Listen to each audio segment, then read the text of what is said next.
Hello again to all my replay viewers. How are you doing today? Look at this, 2 videos in 2 days.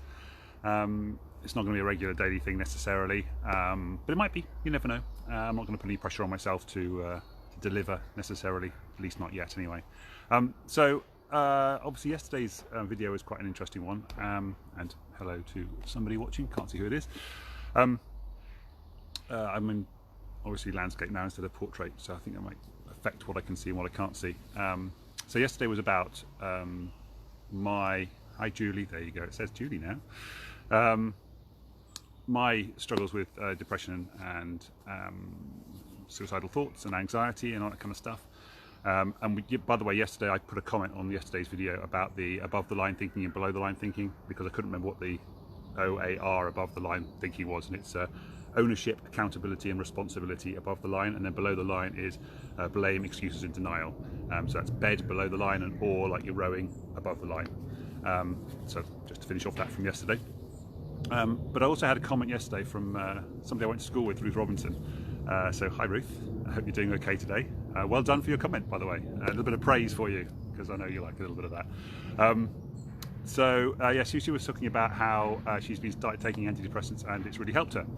And that's absolutely true. And I think yesterday, I'm not sure if I actually said it or not, but I'm not a big fan of antidepressants in general. But what I really mean about that is antidepressants in the long term, because in the short term I think it's a really great crutch. I think it's a really useful thing to help you over the first hurdle. It's a little bit like when you break your leg and you put on the well, you might use crutches when you've broken your leg, but you also put the support on it. They put the cast on your leg and supports your leg while it's repairing itself, while it's getting better.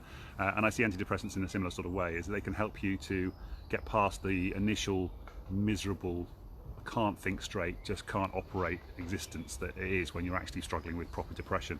It's always slightly annoying when people say, oh, that's a bit depressing. And you go, it's a bit sad maybe, it might be a little bit depressing, but when you've actually been there and you've had depression, it feels a little bit disingenuous when people say, oh, I'm depressed for something that really isn't very, but they're clearly not very depressed. But anyway, off topic slightly. I wanted to talk about the actual antidepressants themselves, because I think it's the long-term reliance on them over a period of time, which I think is the problem really. Because I think there are things that we can do and we can put into our lives and we can change, and this comes back to what we were talking about yesterday about taking ownership, responsibility and accountability for moving our lives forward. Now, it's really difficult, I know, when you're struggling and you're down in those deep depths. And by the way, thank you to everybody yesterday who commented and to say that they've also recovered from depression. Gives me a lot of hope that I'm saying the right things and not holding back, because I don't want to hold back anymore. I want to help people to recover from depression. I want to help people get off the antidepressants, because I don't think they're necessary for a long period of time. I think there are natural things that we can do to improve our lives. Getting out into nature, for example, and exercise, which is what I'm doing today. Who are you hanging around with?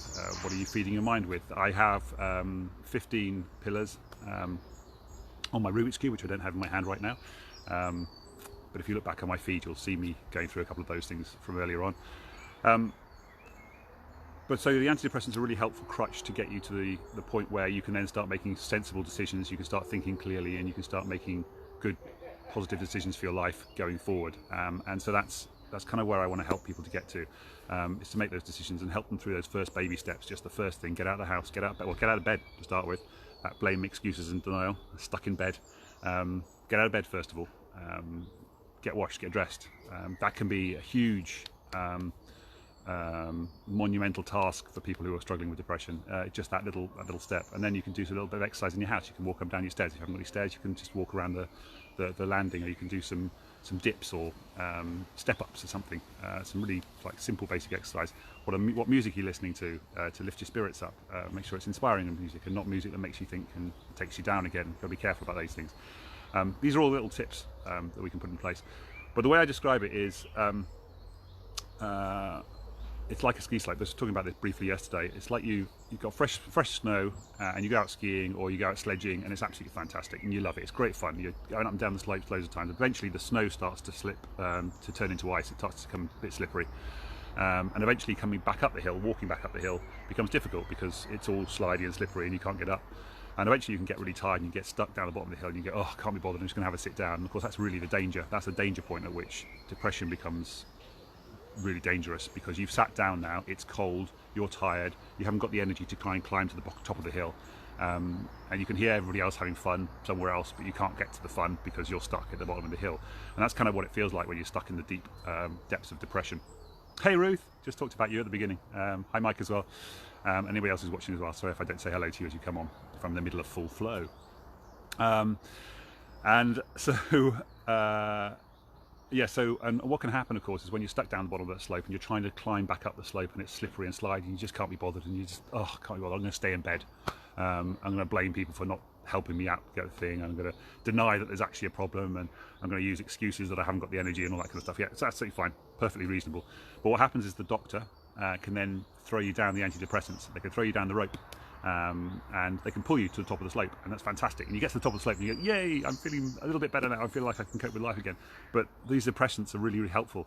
So what you want to do is, what you tend to find yourself doing is tying it around your waist and tying it to the tree. There's a tree right here. And that's fine, because it allows you to think clearly on top of the mountain, at the top of the slope, and now you can start doing better things. But the problem, of course, is that I can't now move away from the tree. I can't enjoy the sliding down of the slopes because I'm too scared to slide down the slope. But what you really need to do, and this is why when I talked to you yesterday about the title of my book is called The Art of Uphill Skiing, it's all about understanding the tools that you can use to navigate the slopes better. So I talked yesterday briefly about learning how to use a button lift, or learning how to use a chair lift, or learning how to use crampons or ice picks, or cross-country skis, which can go uphill. These are all kind of tools in our toolkit, which I would equate to being like getting out into nature, spending time with people you enjoy spending time with, who lift you up rather than drag you down, looking at your daily routines, listening to music, all these things, ways that we can improve our lives, doing things on a daily basis that we enjoy. I can't tell you the number of people I speak to, and one of the first questions I ask them is, what do you do for fun? What do you do that you love doing? And inevitably the answer is always, hi Sarah, how are you doing? Hey Lisa, okay, we can chat about that a little bit later on. Here's what was I saying? Can't remember now. Hey Kylie. What was I talking about? Shucks. What do you do for fun? And inevitably the answer comes back saying, oh well, I used to do X, Y, and Z, or whatever it is. Doesn't make any difference what it is. It's something that they used to do for fun, which they now no longer do. And then I say, well, so why are you not doing it anymore? And then come out the blame, the excuses, denial, the below the line thinking stuff. And you know, all my life is this, and these people are stopping me from doing that, and whatever.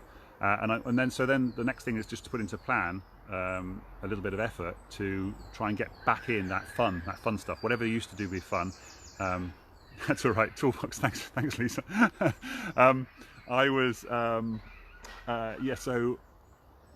it's what can you do to bring that fun back into your life, and whatever it is that's stopping you, that's probably the things that's causing you the most amount of depression. And obviously individual things in life can happen, absolutely no problem, I completely agree with that. You can have a death in the family, for example, can really drag you down.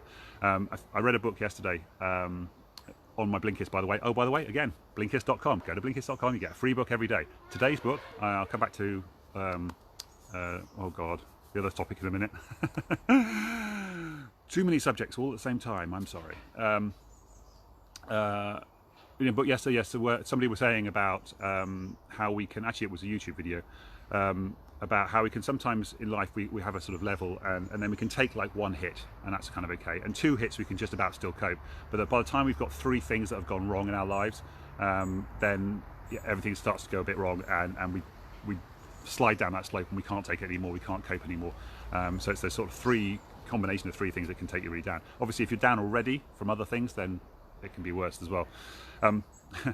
Battery's running out again from yesterday. I thought I had enough power this time. Anyway, so the book today, Blinkist.com. Today's book of the day. It's a free book every day, worth listening to. Today is expecting. I can't remember what it's called. Anyway, it's about pregnancy, and it's about the science behind pregnancy. And it's an economist who wrote it, who didn't like the fact that she was just being told these things about pregnancy when she was when she was pregnant, and she went to investigate it and do some more investigations to whether all the rules that the doctors were telling her were actually right, and based on evidence. And so it was really interesting to hear her talking about how some of the science is a little bit hokey and a little bit more kind of housewives' tales. Terrible expression, really, isn't it? But these kind of just I mean, the classic thing, of course, is ways to induce pregnancy. People talk about, and they just go, oh well, and it's a causation versus correlation situation as well. People will say, "I'll go and have an Indian," and you'll go into labour, and of course, then lots of women go out and have an Indian, and then some of them get pregnant. Some of them go into labour, and they go, "Oh yeah, the Indian worked," but it just happened to be that because there were more people going out and having Indians. I mean, it might be some science behind it as well, but of course it becomes a self-fulfilling prophecy. The more people that try it, the more people it succeeds for. So therefore, the rumour gets around that it's a thing that works. So it's just these things that we need to be a little bit careful with in our brains. And this, of course, can work negatively from a depression perspective as well, because you can see these negative things that happen to us, and that can drag us down and beat us down all the way. Didn't get to talk about average level of happiness. Maybe that's something I'll talk about tomorrow. So this was all about overcoming antidepressants and using them as a crutch to get you to the point where you can start making sensible decisions, and then bringing in the toolbox to improve your daily feelings, I guess, and moving forward, and then eventually feel like, okay, now I don't feel like I need the pills anymore because I'm doing all these other things that are creating the right chemicals in my body and then creating the right chemicals in my brain and helping me write decisions, enjoy life again, and then we can move forward. So anyway, so that's me for now. Thanks for watching. And if you're struggling with depression or anxiety for that matter, let me know, get in touch. And I've got a program that I'm working on that will take you through baby steps through this whole process, 6-week program. So if anybody's interested in that, let me know, and we'll be launching soon on that. So take care. Thanks very much, Lisa. Thanks for everybody watching. Hi, Julie. I saw her just popping on there. Who was the other person? Lynn, Lisa, Kylie's, I think, gone now. Marcus. Hello, Marcus. You came in briefly as well. And I'll read the comments a little bit later on. Take care, everybody. Battery's low. Got to get home. Bye for now. Maybe see you tomorrow. Who knows? Take care.